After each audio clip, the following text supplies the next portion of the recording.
al-musannif rahimahullahu ta'ala wa nas'aluka ya Allah bi barakati hadza kitab wa muhadithihi wa nafa'ana fihi wa dunya wal akhirah. Amin.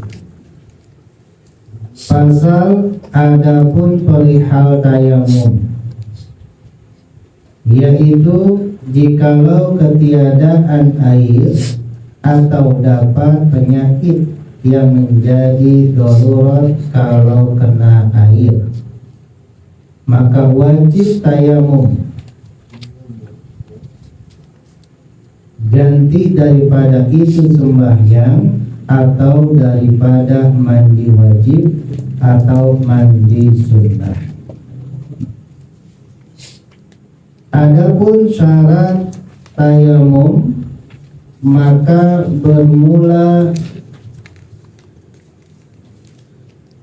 daripada itu wajib dengan tanah dibuang ya, dibuang suci lagi sesudahnya istinja, dan suci daripada najisnya, dan sesudahnya masuk waktu sembahyang. Dan sekali tayamum boleh buat sembahyang satu fardu saja. Adapun sembahyang sunnah boleh berkali-kali. Adapun rukun tayamum, maka bermula daripada itu mendahulukan tanah dibuat ke muka sekali, dan kedua tangan sekali, kedua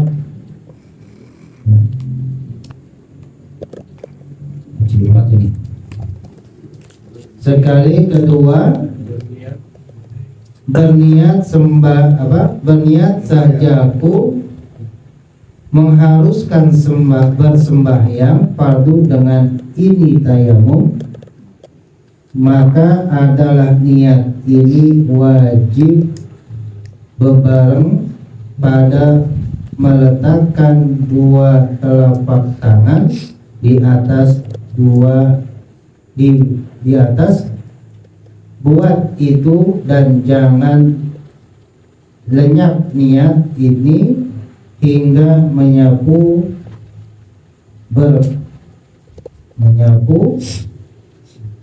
muka ya, menyapu muka. Dengan dibuat itu ketika menyapu muka sekali. Keempat, menyapu dua tangan hingga sikut sekali pula, maka tiada disunah 2-3 kali. Kelima, tertib antara menyapu muka dan menyapu dua tangan. Adapun sunnahnya membaca Bismillahirrahmanirrahim di permulaan tayamum, dan jika selesai maka sunnah membaca doa sesudahnya air sembahyang ataupun yang membatalkan tayamum, yaitu tiap-tiap yang membatalkan air sembahyang adanya. Wallahu a'lam bishawab. Saya harus baca sesuai dengan tulisan ini. Baik sahabat yang dimuliakan oleh Allah Subhanahu wa ta'ala, pada malam hari ini kita belajar tentang tayamum. Tayamum itu artinya bersuci menggunakan debu halus, itu namanya tayamum. Nah, tayamum ini sahabat yang dimuliakan oleh Allah, salah satu rukhsah yang Allah berikan, rukhsah itu kemudahan yang Allah berikan bagi hamba Allah, umatnya Rasulullah, manakala ingin bersuci tetapi tidak ada air. Bersuci itu jangan diartikan kita harus membasahkan dengan cara menggosok, menyiram, dan lain sebagainya. Terkadang bersuci itu hanya sekedar simbolis kalau bahasa kita ya. menggunakan wasilah perantara yang menjadikan dia itu simbolis untuk kita bersuci. Nah, yang paling utama bersuci itu adalah dengan air. Istinja dengan air, mandi dengan air. Meskipun ada mandi susu, saya nggak paham tuh mandi susu tuh susu dengko, susu apa itu? Atau besen flag gitu ya, habis mandi dikubutin semut. Nah, yang pertama ini adalah yang afdal, istinja atau bersuci. Yang kedua, menggunakan yang pernah kita bahas dengan bahasa istinja itu menggunakan batu, menggunakan apa? Daun, menggunakan kayu, menggunakan bahan, dan menggunakan tisu atau kertas.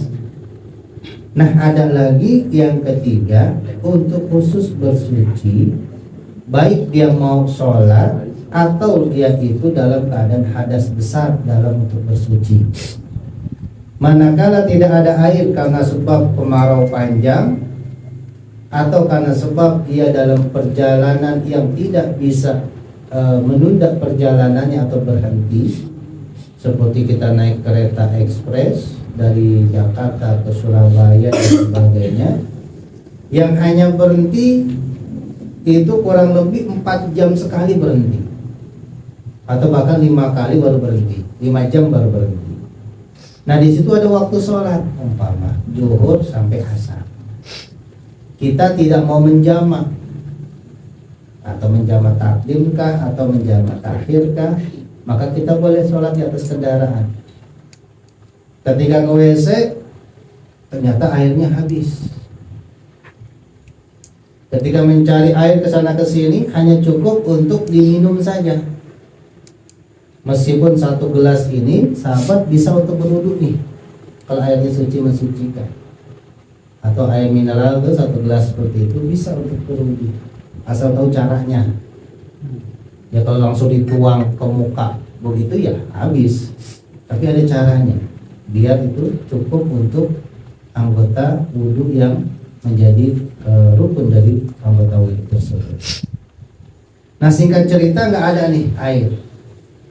Nah, ini dalam keadaan darurat, terpaksa, kesulitan, maka bertayamumlah gantinya. Di jendela kita tepakkan tangan begini ya, atau di depan kursi penumpang di depan kita begini.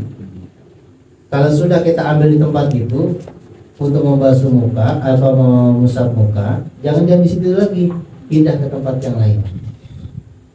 Kenapa? Itu sudah musta'mal namanya.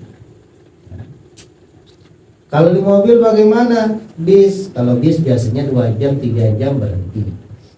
Dan biasanya dia berhenti di tempat-tempat, meskipun tidak sembarang tempat, dia bisa di tempat yang khusus untuk bis itu, biasanya mampir tempat supir untuk makan atau lain sebagainya.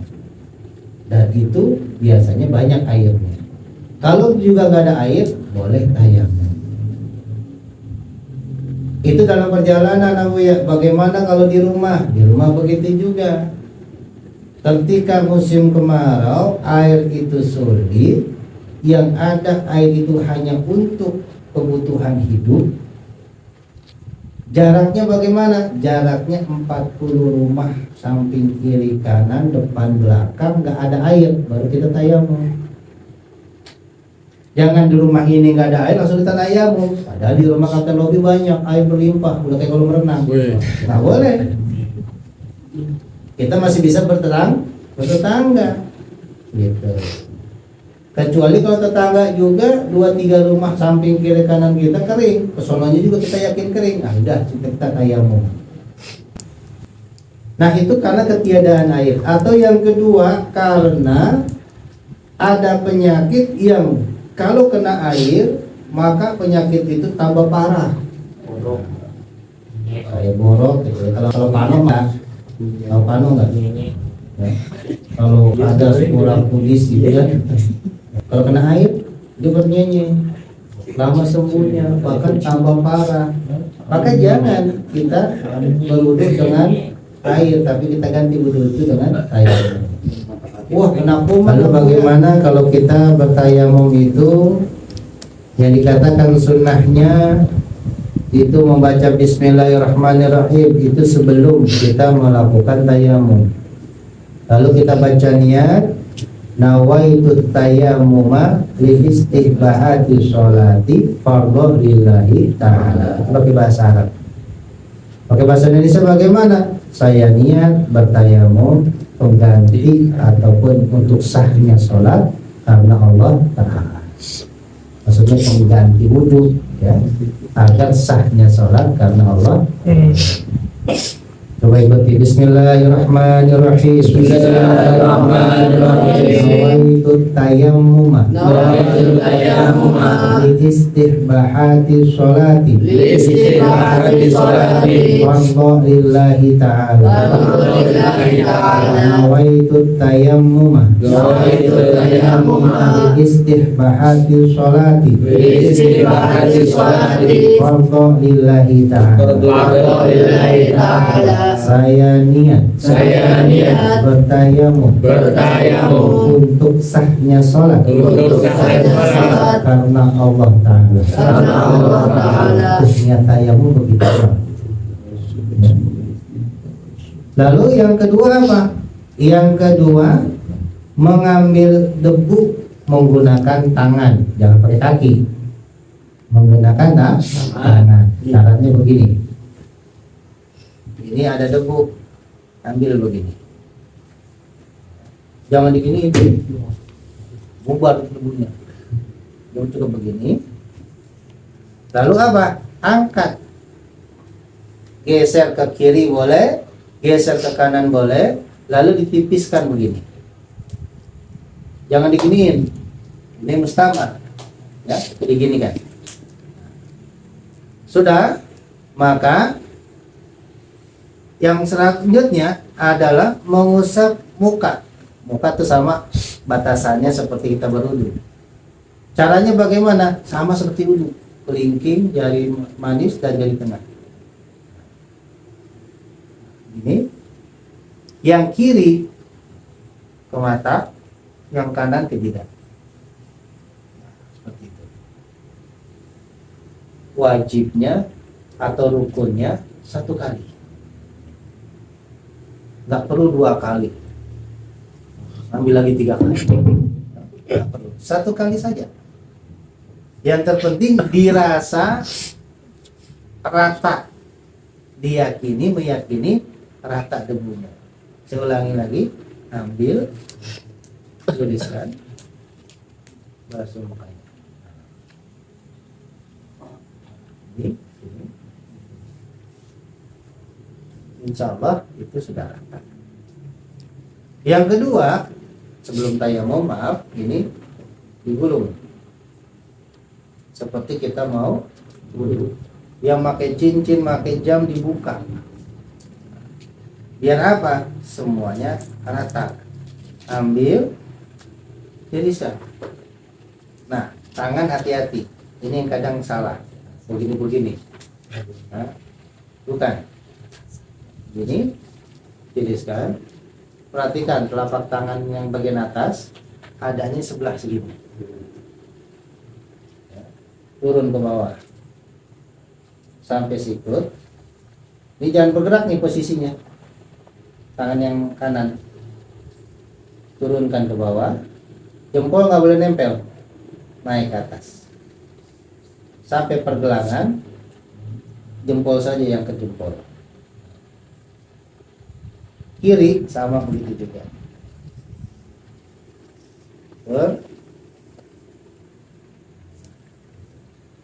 Satu kali cukup. 2 kali sunnah tidak dikatakan sunnah dan tidak dikatakan wajib. Kalau merasa itu tidak sempurna, silahkan saja yang kedua. Udah tayamum begitu doang, nggak usah pakai kumur-kumur. Udah makan sabun atau pakai masukin ke hidung gitu ya, tidak juga. basing. Jadi tayamum cuman itu. Yang diusap itu wajah, yang kedua tangan. Nggak perlu kaki, nggak perlu telinga. Ya. Nah ini tata cara tayamum. Gampang kan? Tapi jangan sampai kita tidak ada air untuk berwudu. Ini mudah-mudahan sekedar ilmu saja yang bisa kita manfaatkan kalau memang dalam keadaan terpaksa, minimal dalam perjalanan,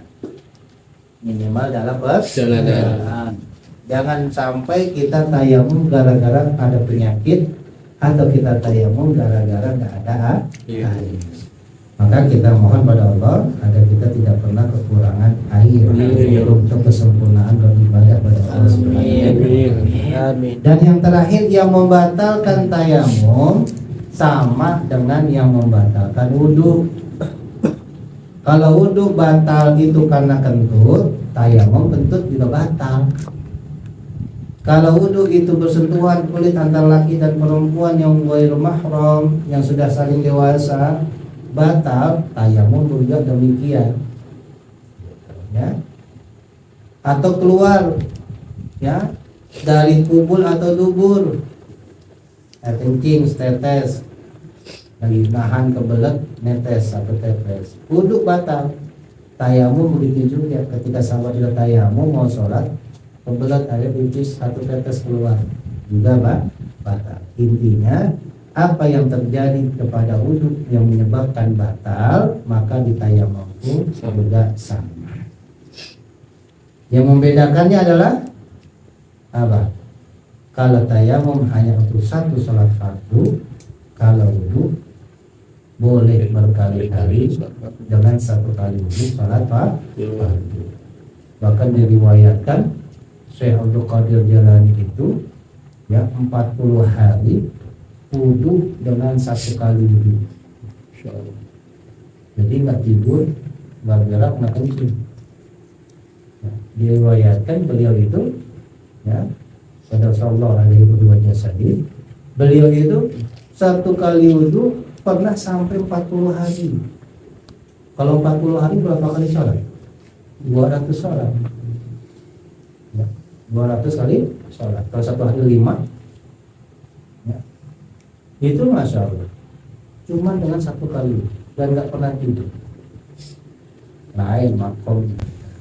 Wallahu a'lam bishawab. Mudah-mudahan yang saya sampaikan secara sederhana ini tentang tayamum. Ingat, tayamum itu kita gunakan ketika 3 hal: dalam perjalanan yang tidak bisa berhenti dalam kendaraan, yang kedua karena ketidakadaan air, atau yang ketiga karena penyakit yang menambah parah penyakitnya ketika terkena air. Yang kedua, orang yang tayamum itu adalah orang yang memang dalam keadaan yang Allah berikan keringanan. Yang kedua, orang yang tayamum itu adalah mereka yang benar-benar ingin dekat kepada Allah, mengambil kerusuhan. Dan tayamum ini hanya berlaku untuk satu kali sholat fardu dan untuk satu kali untuk menghilangkan hadas besar. Wanita yang sudah haid selesai tayamum mandi hadas besarnya, atau laki-laki yang ihtilam atau habis hubungan badan bima hadas besar junub, dengan tayamum solusinya ketika tidak ada air. Dan apapun yang membatalkan wudhu sama bisa membatalkan tayamum. Wallahu a'lam bishawab.